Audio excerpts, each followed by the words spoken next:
안녕하세요. 하투하11 시청자 여러분, 캔데스 김입니다. 오늘은 캔몰시 데이비드 베이커 시장님을 모시고 시 운영과 발전 계획에 대해서 알아보겠습니다. Hello, Mayor Baker. How are you? I'm great. How Thank are you for having us. Oh, thank you for being here. Thank you.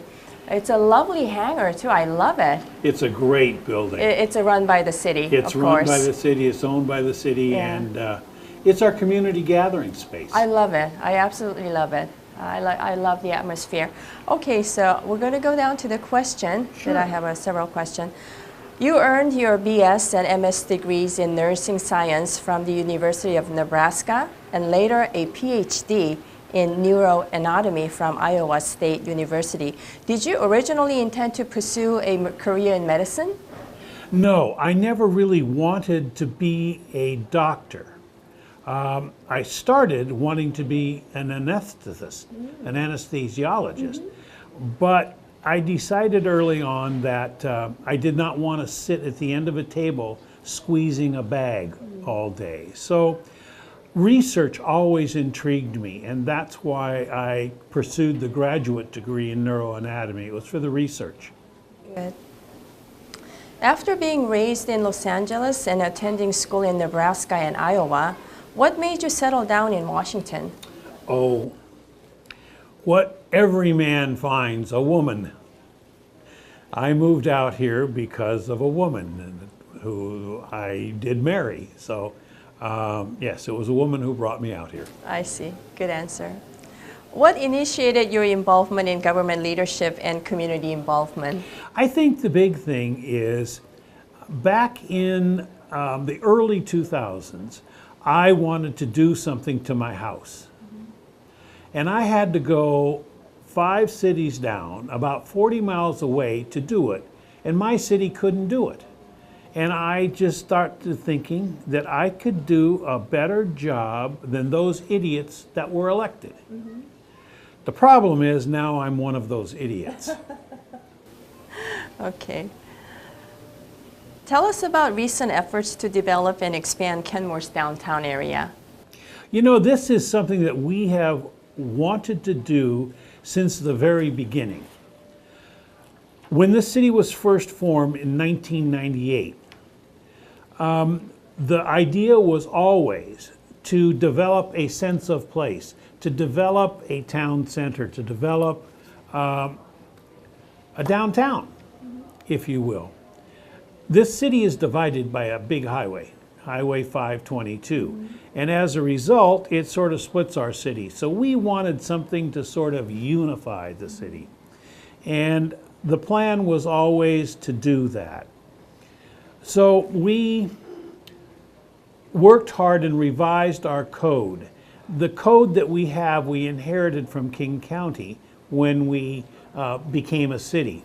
But it was all county oriented, and we wanted to make it more personal, more to Kenmore. We wanted to do things that would allow developers to develop here. So the first 15 years was making improvements to our code to allow things to happen. Now we're starting to see the results of that. And so the first is to develop next to us in this town square with the hangar building. And so what's happened now is we have a new city hall. We are very financially conservative. We saved our money for 12 years and we paid cash for the building. Wow. We paid cash for the building, the land, and the furnishing, so we owe nothing. We built the new city hall. There was a new fire station built down the street. There's a new library built right across the street. Now with City Hall and this town square, we have built the nucleus, and we're starting to see developers having a big interest in making it better. Good. Tell us about your long-term vision for Kenmore's economic development. I think that that's very, very important to the city to have a business base. And not necessarily just retail business, but light manufacturing, businesses of different types. So the city, about 4 or 5 years ago, started an incubator. And we now have an incubator where we have I believe it's about 6 businesses in-house, and we have another 25 or 30 businesses that are remote. And so our idea is to take businesses that are run out of the house, to help them, to give them the knowledge to grow. And hopefully when they grow, they will stay here in Kenmore. And so we've had some businesses that have graduated already. And one is a Bluetooth technology company. They unfortunately have moved to San Francisco. We've had another software company graduate from the incubator, but it's very difficult right now to find space in Kenmore. But that's slowly changing. I see. So here comes the long question. In an opinion editorial you wrote for the Bothell Kenmore Reporter in April, you describe all of the positive improvements occurring in the city, such as new sidewalks and bike lanes, more traffic safety improvements, and renovations on the West A segment of Bothell Way. What is the key to Kenmore's constant growth and revitalization? I think it's all of us moving together in a direction that we all understand and agree with. So the council, there are 7 people on the city council, and I'm one of those 7. We have an idea in the city, and we're always moving slowly to reach that goal.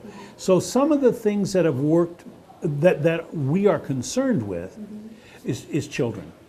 Children are very, very important to us in the community. We have been ranked nationally as one of the best places to raise a family. We have been awarded medals from the White House for our work with children. And we have been summoned back to the White House on 3 different occasions where we have received awards for our work on childhood obesity and getting kids active. And that was a part of the First Lady's campaign, Let's Move. So we're a little city of 23,000, and to be recognized nationally multiple times has been really an honor for us. But the idea has always been to make sure our kids are safe, to make sure they've got safe routes to school, that they can walk across the street in a crosswalk and know they're being seen. And we want opportunities for them to play also. So we have those shared goals, and we continue to take little steps and continue to fulfill them. Good. I understand that you have established a currently own 2 small technology service businesses. Yes.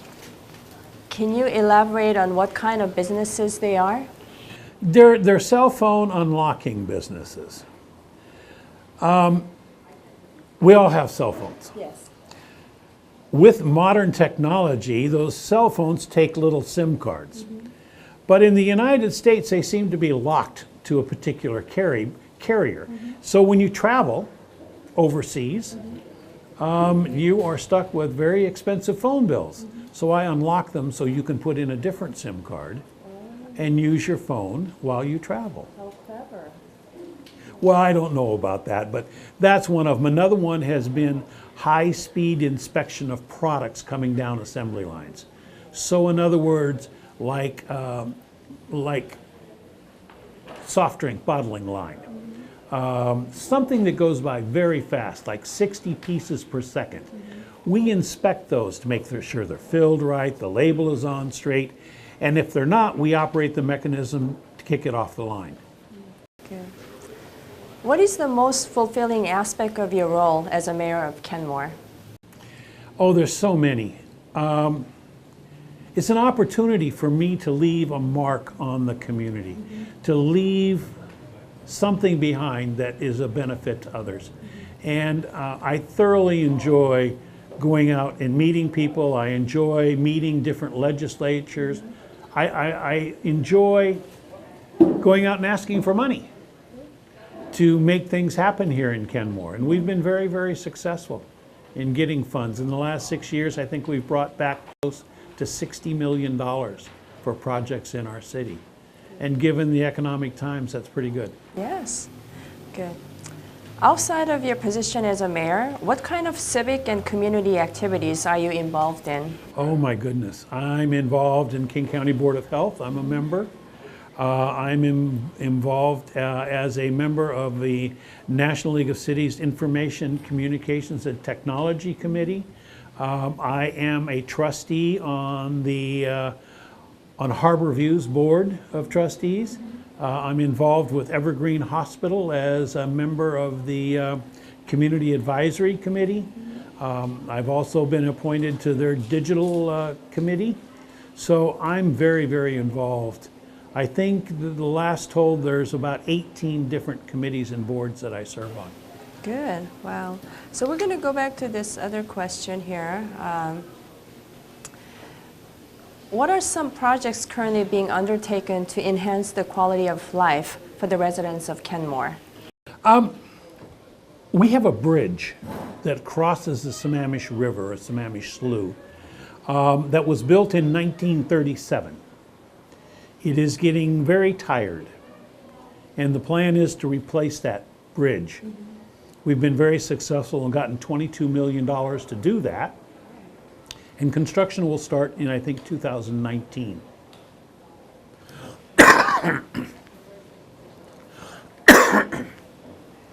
And the idea is to build this bridge in place. So the other bridge remains open, because to tear down that first bridge and reduce it to 2 lanes of traffic would be very, very hard. So our idea is to keep the bridge open and build the new one right next to it. Good. How exciting. Well, Mayor, that's for all the questions that we have for today. Thank you so much for your time, and thank you for introducing City of Kenmore to us. Thank you. Thank you very Thank you much so for this much. opportunity. Thank you.